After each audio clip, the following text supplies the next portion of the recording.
Bon, le petit Toussaint Kofi, qui, parce qu'il a vu la foule manifester pour dire non au troisième mandat, a accompagné mécanicien de son État, mais qu'ils ont fait coucher, ils ont décapité et ils ont pris qu'est-ce que lui, il a comme force, comme pouvoir pour empêcher Draman Ouattara, avec les armes, de se maintenir au pouvoir. Qu'est-ce qu'il a? Ils l'ont égorgé. Quand les gens vont prendre des cars à Koumassi, à Bobo, pour arriver tuer des gens à Dabou qui marchent dans la rue, parce que à la veille, les jeunes, les habitants de Dabou ont dit non au troisième mandat. Mais ceux qui sont allés tuer là, c'est-à-dire, sur la route de passe, il y a une dame qui a été affectée là-bas en tant qu'institutrice. Elle vivait avec son fils. Mais ils sont allés dans la maison de la dame, ils ont cassé. Elle n'était pas là. Le petit là, il a peut-être 11 ans ou 13 ans. Ils l'ont tué. Qu'est-ce qu'il a fait? Quel acte il peut commettre pour empêcher le terroriste Hassan Ouattara d'être au pouvoir? Mais ils l'ont tué. Ils sont dans une ferme à Passe. Ils ont tué tous les poulets. Pardon, tous les poulets. Mais qu'est-ce que les poulets là ont à voir avec affaire de politique? Je vais parler des villes comme Bonois et j'en passe. Mais quand je vous explique ça là, humainement, si ce n'est pas un programme d'ivoirophobie, un programme de remplacement des Ivoiriens, ces gens-là, qu'est-ce qu'ils ont fait aux terroristes à la Draman Ouattara pour qu'ils soient nettoyés? Ils ont fait quoi? Je ne veux pas vous parler de tout ce que vous savez.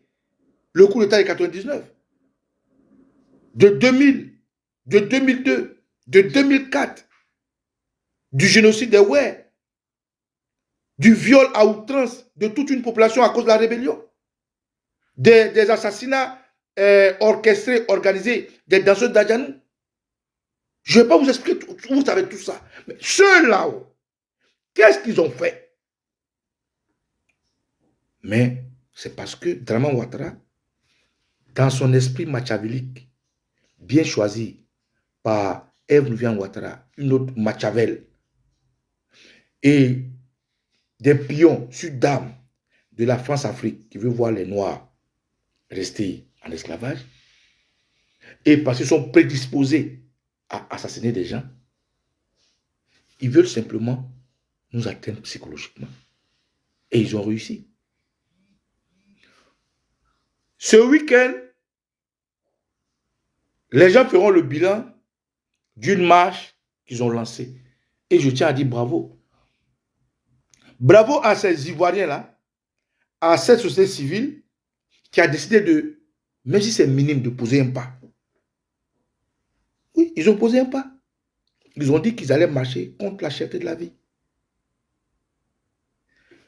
Il y a une personne dans les questions auxquelles je réponds qui est, nous expliquons la stratégie que nous avons choisie, dont je développe. Il m'a dit, mais pourquoi Nicolas, on ne t'a pas trop senti pour la marche? Je dis oui. On ne m'a pas senti de la marche. Pour la marche, j'ai fait exprès. Parce que chaque fois qu'il y a des structures de la société civile, ceux que nous avons accompagnés plus, c'était les structures de Puchéry Balé, lançaient une marche. Nous avons accompagné la structure de Samba David, lorsqu'elle était la société civile, lorsqu'elle a lancé la marche.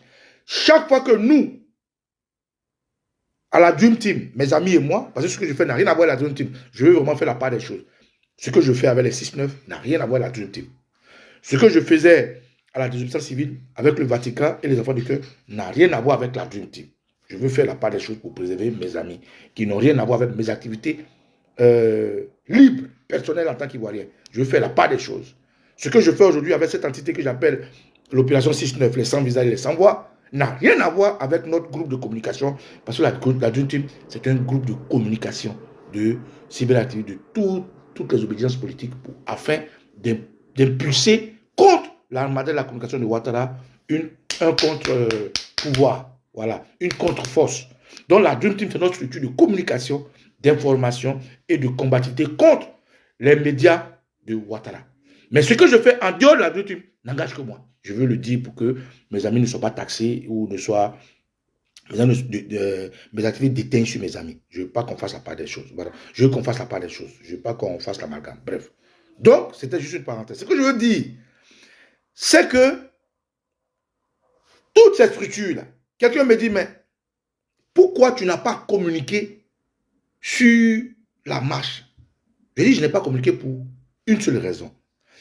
Quand nous avons accompagné les manifestants de la ville morte de Pichelik-Balé, ils ont collé notre image à Pichelik-Balé. La preuve, on a accusé Pichelik-Balé d'avoir appelé Steve Biko, qui est jugé en prison, à qui je fais un big up, et patati et patata.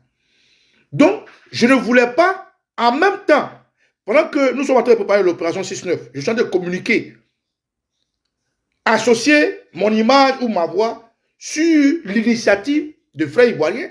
Et comme je le dis toujours, nous sommes tous ivoiriens.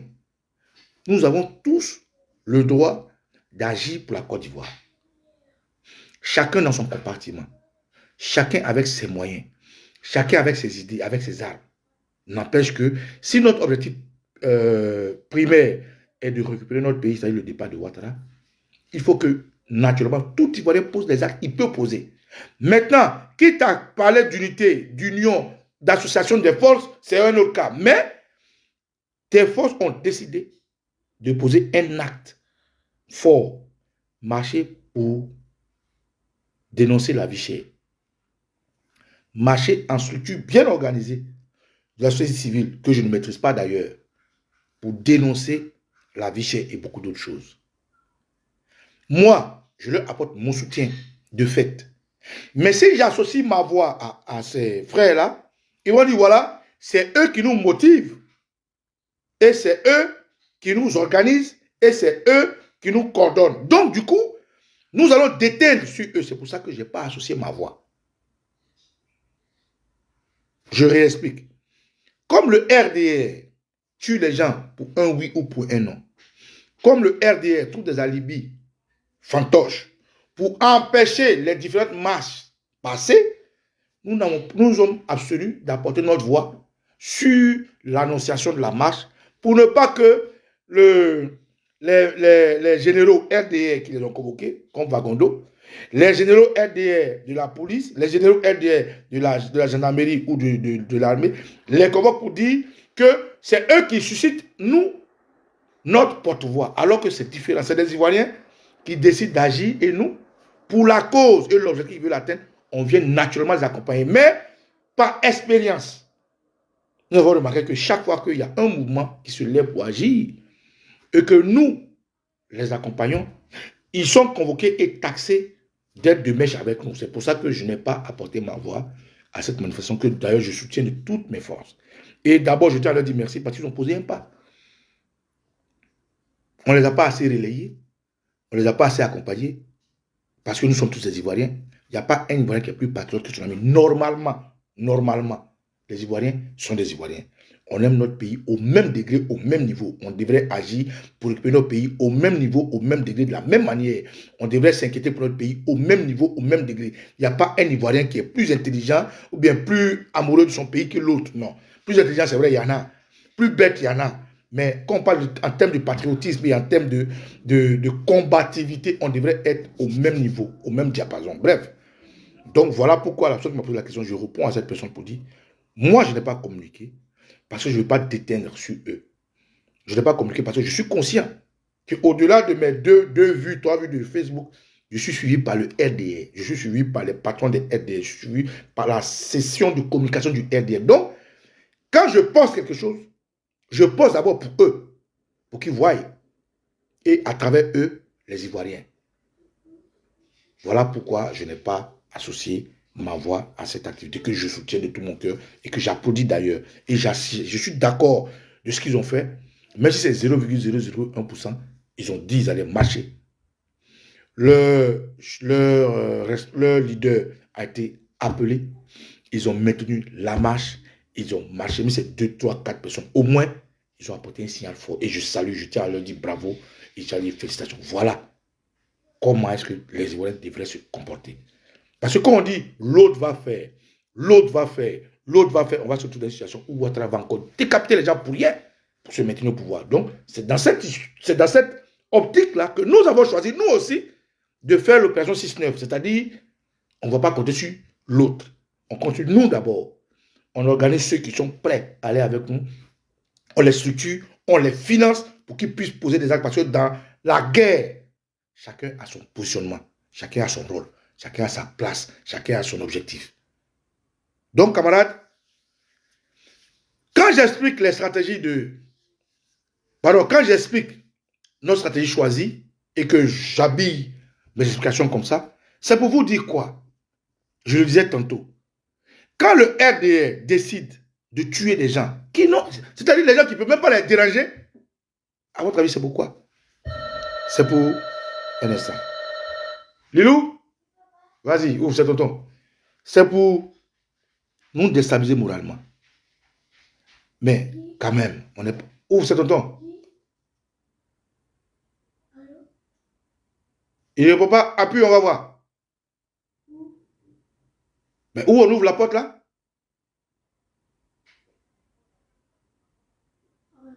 C'est bon? Donc aujourd'hui là, si ces gens-là, en 1999, avant leur coup d'État, ils avaient déjà commencé à sneaker entre les quartiers, les maisons, à recenser des gens. En 2000, avant la tentative de coup d'État, après que le général Guéhi soit chassé par les Ivoiriens, ils avaient déjà commencé à sneaker, à vérifier qui habite où, qui fait quoi, pourquoi il est comme ça. En 2002, à la veille de leur coup d'État, ils avaient déjà pris la peine de recenser où Boga Doudou habite, où Gali Oblé habite, où le président Gbagbo habite, où Blé Goudé habite, où tout le monde habite. En 2004, quand ils avaient fait passer l'armée française jusqu'à l'hôtel d'Ivoire, ils ont pris la peine de vérifier où les leaders sont, qu'est-ce qu'ils font, tout. Jusqu'en 2011, ils avaient la peine de poser des actions minimes. C'est-à-dire quand ils se lèvent un matin, non, c'est Gbagbo qui a fait que la vie est chère, ils organisent des gens comme Mfali, président des consommateurs RDR, pour commencer à m'aider Gbagbo. Ils ont les journalistes qui disent non, Maman Simone et Gbagbo, c'est elle qui embauche les enfants dans les champs de café cacao. C'est-à-dire qu'ils ont utilisé beaucoup de parents. C'est-à-dire ils ont fait des petites choses pour pouvoir déstabiliser. Lilou, ouvre la porte, tonton il est là. Ils ont fait des petites choses pour pouvoir déstabiliser le président Gbagbo. Ils n'avaient pas forcément besoin de sortir en masse, hein, mais c'est des petites actions. Des petites actions ils ont fait pour qu'au grand jour, soutenu par l'OTAN et la France et tous les autres, ils puissent sortir gardement pour déstabiliser le président Gbagbo. Donc, quand on me demande pourquoi cette stratégie choisie, je dis qu'un imbécile, c'est celui qui ne change pas. Il n'y a rien de nouveau sous les tropiques. Tout ce que vous voyez en face de vous a déjà existé hier. Tout ce que vous allez voir demain a déjà été utilisé par quelqu'un d'autre. Donc, naturellement, si le RDA a posé de petites actions, des petites choses, de rien du tout, pour qu'aujourd'hui ça déstabilise la coalition qui prend le pays, mais pourquoi pas non? Donc, voilà l'explication que je peux donner sur la stratégie choisie par l'opération 6-9. Et quand nous disons que les gens viennent déshabiller de tout parti politique, c'est pour dire qu'un patriote, là, on dit c'est celui qui aime son pays. Or, on sait que celui qui aime sa go, celui qui aime son fils, peut se sacrifier pour cette personne. Voilà pourquoi je dis que nous n'avons pas besoin de manifestations à grande échelle. Il faut juste être bien structuré par micro-groupe. Micro-groupe. Il faut être vraiment patriote. Il faut être prêt par patriotisme. Il faut avoir envie d'accompagner le terroriste à la porte. Il faut être bien structuré pour que nous, comme nous sommes dans le mois de la sensibilisation, après le mois de la sensibilisation, naturellement, nous allons faire une réunion avec tous nos frères et toutes nos soeurs qui nous viennent. Et une fois qu'on est bien assis, on va demander aux Ivoiriens, frères et sœurs, aujourd'hui, là, le monde est comme il est. On ne peut rien faire sans argent. On a besoin de 5 francs de ta part. On a besoin de 10 francs de ta part. S'il te plaît, tu n'es pas en Côte d'Ivoire, mais tu peux jouer un rôle. Tu es en Côte d'Ivoire, tu peux jouer un rôle. Tu es au-dessus de la Côte d'Ivoire, tu peux jouer un rôle. Tu es en dessous de la Côte d'Ivoire, tu peux jouer un rôle. Donc, mettons nos forces ensemble, organisons par micro-force, par petite entité, et puis nous allons commencer à poser des petites actions. Ces actions-là, il faut d'abord recenser. Où tous les cassés du RDR vivent. Il faut les recenser. Ce n'est pas des extraterrestres. Ce n'est pas des extraterrestres. Ils vivent parmi nous. Il y a certains qui cherchent nos soeurs. Il y a certaines qui cherchent nos frères. Il y a certains qui mangent dans nos restaurants. Il y a certains qui se baladent dans nos quartiers. Il y a certains qui dorment chez nous. Donc, si on aime la Côte d'Ivoire, on doit être capable, ces petites informations, de rien du tout, nous permettent, comme ils sont de prévoir de nous assassiner en 2025. Celui qui pense que 2025, les élections vont se passer précisément, il ment. Ouattara est prédisposé au sang. Ouattara est prédisposé à la violence, au désordre. Ouattara est prédisposé à tout ce qui est chaos. Donc, aujourd'hui, là, Ouattara va brûler toute la Côte d'Ivoire et il va mourir dedans. Ou bien il va brûler toute la Côte d'Ivoire et les Ivoiriens vont le chasser. Donc, pour anticiper, il faut que nous soyons prêts. C'est la même chose, ça n'a pas changé. C'est la même chose que Ouattara a fait depuis qu'il est là. Quand il était chef d'interministériel ou quoi, et que le FPI voulait soutenir en 90 les étudiants, qu'est-ce qu'il a fait? Il a créé le chaos. Donc Ouattara, il n'a pas d'autre formule que la violence. Mais non, nous, on va rester là, croiser les bras. Et puis on est toujours en mode comment on appelle, défensif. Non.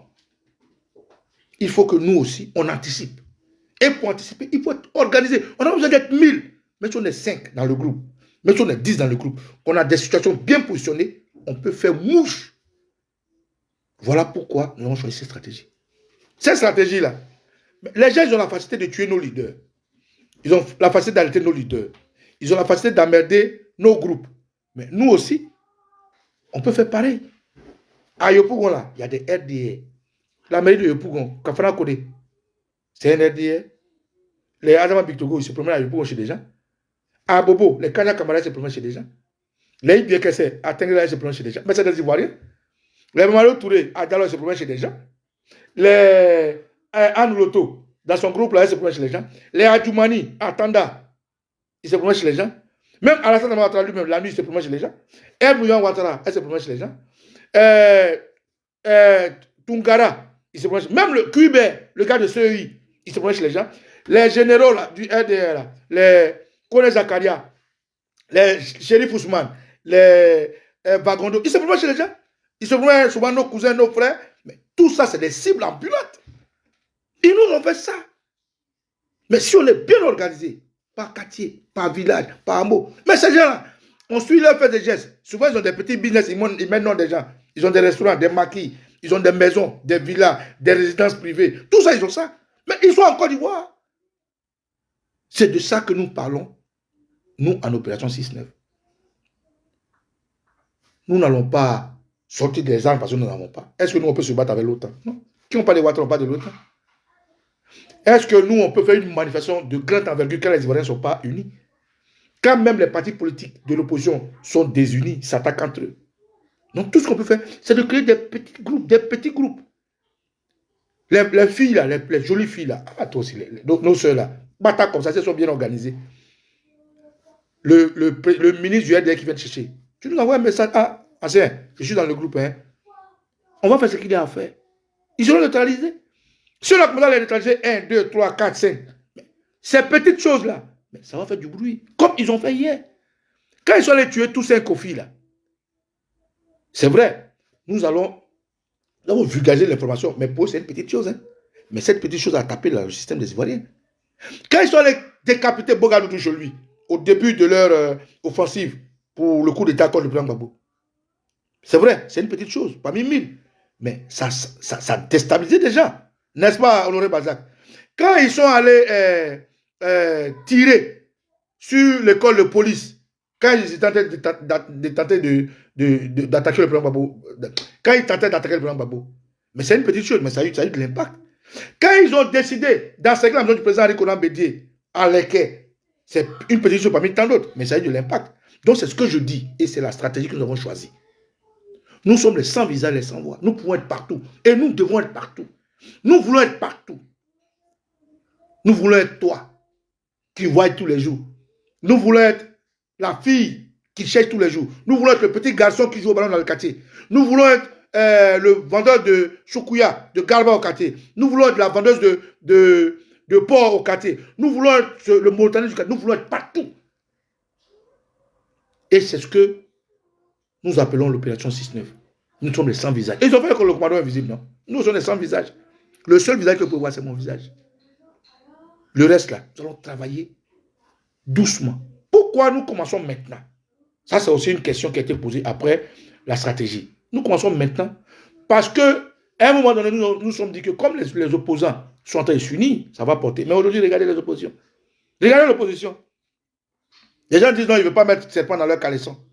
Les gens disent non, ils ne veulent pas voir, quand on crée son trou, qu'on veut sortir, on ne peut pas applaudir cette personne. Pourtant, on parle d'unité. On parle de réconciliation. On parle de paix. On parle de se mettre ensemble. Mais dans un pays, là, dans une nation, il y a dans le tout, hein. Il y a des voleurs, il y a des braqueurs, il y a des assassins. Dans une maison là, il y a des menteurs, il y a des imbéciles, il y a tout. Mais la maison doit être soudée. Mais quand on commence à faire la classification des gens avec lesquels on va marcher, c'est qu'on n'est pas prêt pour la réconciliation. On n'est pas prêt pour l'unité. On n'est pas prêt pour mener un combat ensemble. Quand vous entendez ce genre de discours-là, je ne veux pas marcher avec n'importe qui. Pour ne pas n'importe quoi marier, mais à quel moment on se met ensemble? Puisqu'on parle d'une nation, on parle de tout. Eux-mêmes, hier, ils disent que la Côte d'Ivoire est un tout qui a besoin de tous. Mais aujourd'hui, on dit non, on ne veut pas marcher n'importe qui, on ne veut pas n'importe quoi nous arrive. On dit non, on ne veut pas mettre des serpents dans nos caleçons, ou bien on ne veut pas, on ne peut pas applaudir celui qui a fait un truc qui est tombé dedans. Quand on voit tout ça là, nous tous sommes tombés dans un trou. Toute la Côte d'Ivoire est tombée dans un trou. Nous tous là, on était tous dans un trou. Nous tous là, nous sommes des serpents. Hein? Nous tous là, on est des caleçons.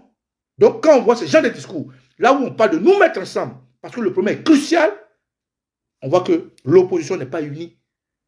Donc, pourquoi maintenant? Maintenant, parce que nous, on a pensé que l'opposition qui est en train d'être massacrée, qui a les mêmes problèmes, finira par s'entendre. Mais quand l'opposition essaie de se mettre ensemble, avec Massimone Gbagbo, avec le PPACI, et que des gens viennent même tenter même de faire un mouchoir, comme un drapeau blanc, et puis les France 24 viennent opposer le PPACI au MGC, les gens du PPACI attaquent le MGC, les gens du MGC attaquent le PPACI, et ainsi de suite. Vous pensez qu'on va où? Si on ne s'organise pas nous-mêmes hors de l'ambiance politique, hors des groupements politiques, c'est-à-dire avec nos maillots d'ivoiriens, on ne va pas y arriver. Donc la deuxième question est de savoir, mais pourquoi c'est maintenant? C'est parce que nous voulons anticiper. Les élections, il paraît que c'est en 2025, il paraît. Mais si nous commençons maintenant à nous organiser par micro-entités, par petits groupes, dans tous les quartiers, chez la vendeuse d'arachide, chez la vendeuse de déguet, chez le pousseur de Woutro, chez celui qui reste à la gare, de celui qui est policier, de celui qui habite chez le gendarme, de celui qui habite chez le militaire, que nous sommes nous-mêmes les yeux, les oreilles de cette lutte, que nous sommes organisés, que les informations remontent. Vous allez voir comment on serait efficace. Parce qu'ils ont usé de ça. Ils ont mis des gens chez nous, dans nos quartiers, dans nos couloirs, dans nos caniveaux. Ils ont mis partout, ils ont eu toutes les informations. Aujourd'hui, on peut faire pareil. C'est les imbéciles qui ne changent pas. Voilà un peu notre intention. Donc, ceux qui nous demandent pourquoi on a choisi cette stratégie, nous avons choisi cette stratégie parce qu'elle expose moins et elle est plus efficace. Deuxièmement, pourquoi maintenant? Parce que nous voyons que dans l'attitude des hommes politiques, il n'y a pas d'unité. C'est de l'hypocrisie, c'est de la comédie, c'est de la gabégie. Donc, camarades, voilà pourquoi nous nous sommes dit que Baba Nicolas doit communiquer pendant au moins un mois pour faire connaître l'opération 6-9, pour expliquer nos intentions. Et après les un mois, on fera un bilan. Et après ça, maintenant, nous allons passer à la phase comptée. Donc, tous ceux qui m'écrivent, qui disent, ah, comment on fait participer? Je vous ai écrit, hein. Il y a beaucoup à qui j'ai écrit. J'ai dit, non, calmez-vous. L'argent là, accumulé. Quand on va finir l'explication, c'est-à-dire, j'ai tout le mois de septembre pour expliquer ce que c'est que l'opération 6-9, pourquoi il faut le faire, où nous allons et tout et tout. En octobre, après notre bilan, nous allons maintenant lancer l'opération de la tontine. Et à cette tontine-là, nous demandons aux Ivoiriens de cotiser, de contribuer comme ils l'ont fait à la veille de la justice civile. Une fois que nous avons atteint octobre, novembre, décembre, janvier, nous avons atteint un petit pactole, en février, nous allons maintenant commencer à financer tous les groupes qui sont bien structurés. Et tous les groupes qui sont montés par A plus B qui sont prêts. Parce que naturellement, N'importe qui peut m'appeler pour me dire non, je vais dans le groupe, mais nous allons les tester. Soyez tranquille pour ça. Je ne vais pas tout vous dire, je vous dis ce que j'ai besoin que vous sachiez, c'est tout. Donc, camarades, voilà un peu pour répondre aux questions sur les applications de la stratégie choisie et aussi répondre aux questions sur pourquoi est-ce que le 6-9 commence maintenant. Mais je vais vous informer qu'il y a de bonnes nouvelles. Il y a de bonnes nouvelles, il y a beaucoup d'Ivoiriens qui nous appellent. Il y a beaucoup d'Ivoiriens qui sont s'organiser. Il y a d'autres qui veulent savoir comment ça se passe. Il y a d'autres qui veulent savoir comment on fait. Tout cela, ceux dont je reçois le message, je réponds immédiatement. Ceux dont je reçois le message aussi, je vérifie. Parce qu'il faut que je vous ai de vive voix, il faut qu'on parle. Il faut que je sache que vous êtes avec nous. Il faut que je sache que vous n'êtes pas RDR. Il faut que je sache que vous n'êtes pas des taupes. Il faut que je sache que vous n'êtes pas nous trahir. Il faut que je sache que vous êtes déterminés. C'est-à-dire c'est une procédure longue, mais on va y arriver. Jusqu'à la veille des élections, on sera prêt et nous allons anticiper sur où les rebelles du RDR dorment, sur quelles sont leurs activités, qu'est-ce qu'ils font, où ils vont, qu'est-ce qu'ils mangent, pour que demain, quand ils vont commencer à tuer les Ivoiriens ne sont pas les seuls à tomber. Eux aussi, ils vont tomber. Ça sera du œil dent pour dent. Que les anciens bénis, Choko Sibabanikolo, et Tiokwe, et Riokwe. Je tiens à saluer. Atim, on vient d'écouter cette vidéo de Okosisi Bamba Nikolo. Après les matchs qui ont eu lieu hier en Côte d'Ivoire, il faut être honnête, ces matchs n'ont pas éclaté comme les gens s'attendaient. Et ça, c'est la sincérité. Mais je l'ai déjà dit plusieurs fois, c'est un début et surtout que les partis politiques ne se sont pas joints à la société civile. Donc la société civile est en train de faire son chemin tout seul. Et pourtant en Côte d'Ivoire, vous savez très bien que l'influence des hautes personnalités politiques est très importante. Ça compte. Il y a des gens qui ne comprennent pas ou qui font semblant de comprendre. Ouattara n'est pas bête. Ouattara sait très bien pourquoi il ne veut pas mettre le nom de Gbagbo sur la liste électorale, Blé Goudé ou bien Soro Guillaume. Il sait très bien que ça compte. Il sait très bien que ces gens-là, ils ont ce qu'on appelle un CV qui est déjà imprimé dans le cerveau des Ivoiriens. Même les jeunes Ivoiriens connaissent leur histoire. Et donc suivent l'histoire parce qu'on suit aussi souvent même le buzz. Pour une raison ou une autre, Alassane Ouattara est conscient que devant certaines personnalités politiques en Côte d'Ivoire, il peut perdre les élections. Pas forcément parce que ceux-ci sont trop forts. Non. Mais c'est aussi parce que ceux-ci sont aimés par les Ivoiriens plus que lui, Alassane Ouattara, et il le sait. Et donc, quand la société civile lance une manifestation, il faut savoir que quand les partis politiques n'appuient pas cette société civile avec un mot politique clair et précis, ça devient difficile pour la société civile de pouvoir s'en sortir.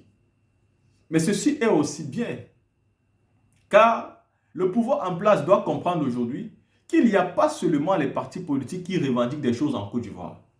Il y a aussi la société civile. La société civile est là pour se battre pour les populations. C'est pourquoi c'est une société civile. Elle est là pour revendiquer à la place du peuple et appeler le peuple à les suivre dans des rues pour faire des revendications sincères. Mais il est important aussi que les Ivoiriens comprennent qu'ils ne doivent toujours pas attendre l'appel des grands leaders politiques. Parce que leur appel se fera seulement en dernier ressort. Il serait bête aujourd'hui que des grands leaders commencent à entrer dans ce genre d'appel. C'est la seule chose que Ouattara attend. S'ils entrent tout de suite, il va vite faire de les arrêter, de les jeter au cachot, et il va les libérer seulement après les élections de 2025. Et ceci va donc déstabiliser les partis politiques. Ils le savent. Et donc, ils attendent le bon moment. C'est-à-dire le moment où ce genre de choses sera facile à faire et où Alassane Ouattara n'aura pas d'autre choix que de les écouter. Et du coup, la société civile ayant lancé dans son mot d'ordre, le peuple devait se mobiliser, doit se lever sans avoir peur. Et je dis que le peuple, je parle de tout le monde, peu importe votre obédience ethnique et religieuse. Parce que vous tous, vous avez les mêmes problèmes. Quand ils cassent pour tout le monde. Quand les prix augmentent, ça augmente pour tout le monde. Mais la peur, parce qu'Alassane Ouattara a gouverné en dictateur. Il a fait tellement de mal aujourd'hui, les Ivoiriens ont très peur de cette gouvernance et de ce pouvoir. Il faut être honnête, ils ont très peur. Oui, la peur commence à la quitter les yeux un peu, mais il y a encore une petite partie de peur qui reste. Et nous espérons qu'avec le temps, toute cette peur-là va se dissiper et qu'enfin les Ivoiriens vont se lever pour bien se mobiliser. Comme on a dit, d'ici le 27, il y a des prochains matchs qui sont annoncés. Donc on attend et on verra.